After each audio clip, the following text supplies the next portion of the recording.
Married at First Sight, season 14. And this season of similarities is really starting to frustrate some of these couples. I know a lot of you are mad at Alyssa and it's Alyssa versus Chris. But let me tell you something. What we're seeing right now, especially in that last episode, was their similarities. And the two things I said about Chris and Alyssa at the top of the season was they are both very, very interested in protecting their image and their brand. Very, very, very interested in making sure people like them and that people don't think bad about them. And we've already seen Alyssa go on her tirades all the time talking about, I'm a good person. I'm a good person. Don't make me look bad. Don't make me look bad.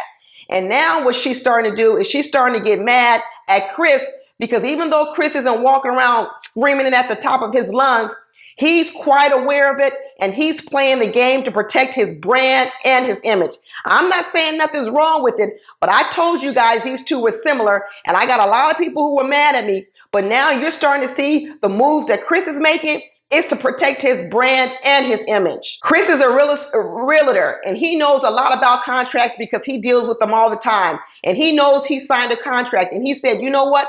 I'm not breaching no contract. I'm going to show up at this apartment and I'm going to move into this apartment because that's part of my contract and that's also how I'm going to get paid. But hey, Alyssa, you got a hard choice to make. He told her that. You know what? You may not like me, but you're going to have to decide whether or not you want to breach your own contract. But that's up to you. I ain't got nothing to do with that.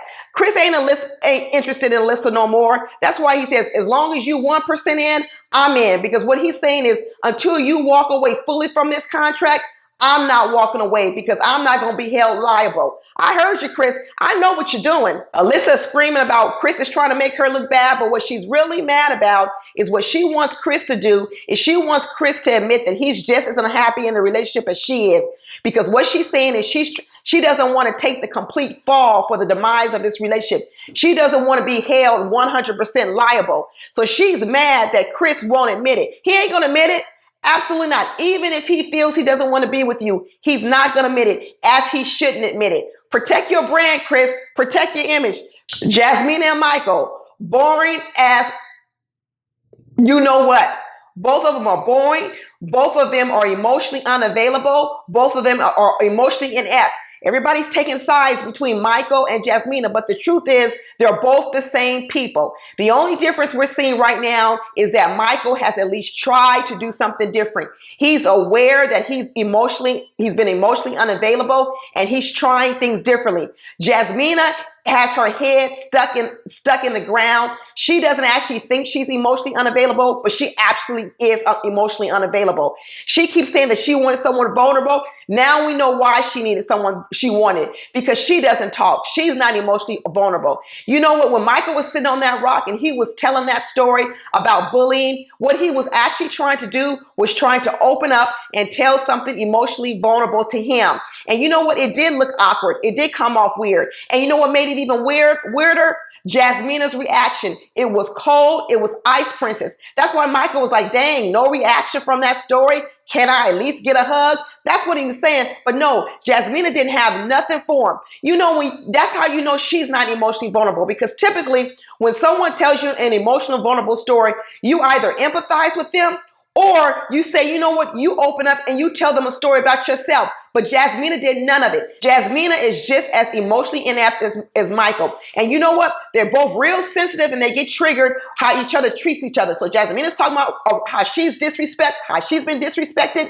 Well, you know what? Michael says the same thing. He's been disrespected. They're probably triggering each other. That's probably what's going on. And when Michael says he was cut off, you know, maybe to the ordinary person, he wasn't cut off.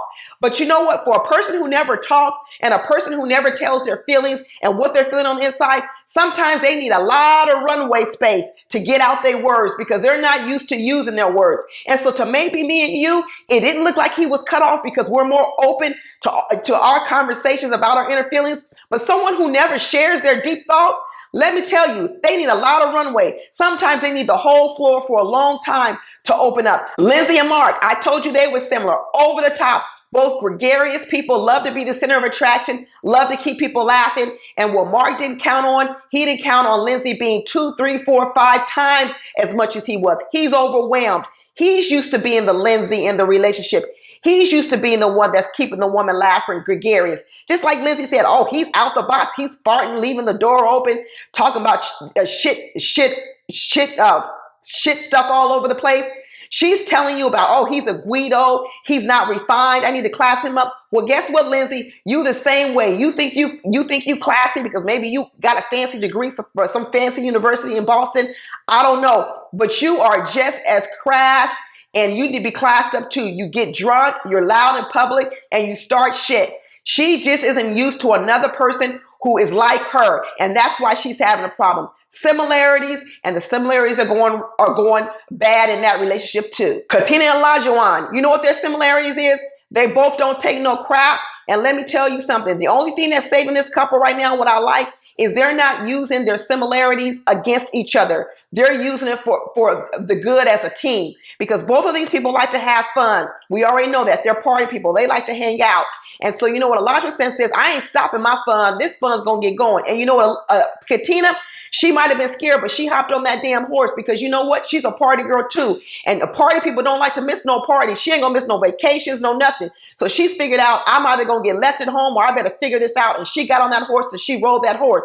But when she's had enough, she does know how to put her foot down, just like Elijah tries to put his foot down. They both try to draw lines on each other, and they're drawing boundaries around each other. But one thing I like about them and their similarities is I call them Bonnie and Clyde. Because they both, let me tell you, they both can get at it on people if they need to. But what they haven't done is they're not turning those powers against each other. You know what? Jasmina likes to watch the Marvels. She needs to watch them because you know what they are? They're the Avengers. They have come together as a team and said, you know what? We're going to use our superpowers not against each other, but against other people who try to come against us. And that's what Elijah and Katina do. They're the Avengers. Nobody better come up against these two, because you know what? You're not only going to take on one of them. You're going to end up having to take on both of them. And you know what? That is working well in their marriage. Their similarities is actually complementing their marriage as opposed to dividing them. Noi and Steve. You know, Noi talks about Steve is a realist and everything. And Noi lives in the clouds. She seems like she's a dreamer and none of that. So you would think, okay, they're opposites. You know, he's more planted. He's more grounded. He's this engineer with realism and all this other kind of stuff. That's why I'm not worried about his no job. We don't know what's going on. We're going to find that story out later. But if Steve is a real engineer and he's about numbers and he's a realist, I guarantee you he done already cranked them numbers out and figured out a way that he can live and survive without, you know, missing a lot of money. And we just haven't seen that yet. But this pie in the sky of Noi, she's highly emotional, and we seem like Steve is not. But you know the thing they have in common? They both let stuff roll off of them. Even when they see things that are different in each other, they let it roll off of them. And that's what's helping them. Noi has seen the differences in Steve, and she may not like all the differences, but you know what? She's kind of letting it roll off of her. Steve has seen the differences in Noi. Noi presented as this adventurous person to all the experts, but we're finding out that that I have not seen an adventurous body in her. She may like to travel, but I don't know what she likes to do when she travels. But hey, you know what? But right now, it is not ruffling Steve's feathers, and Noi's things that she doesn't like about Steve is ruffling her feathers. And I think that calmness that they both bring to a relationship is going to bode well for them, because when they do start to have to really look at their differences, I think they're going to be able to handle it in a mature way, because they're both not going to get so wound up about it. So what do you guys think? How are these differences faring for you? These similarities. Do you like the similarities of this season, or do you like all the opposites of last season?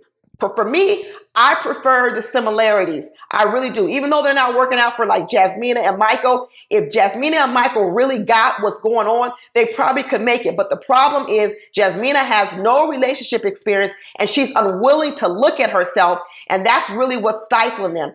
If she were to look at herself, she could actually stop looking at Michael with such contempt, and she doesn't like him. And she would actually have more compassion for him, because honestly, Michael is her. But that's it, y'all. Tell me what you think in the comments. Talk to you later. Bye.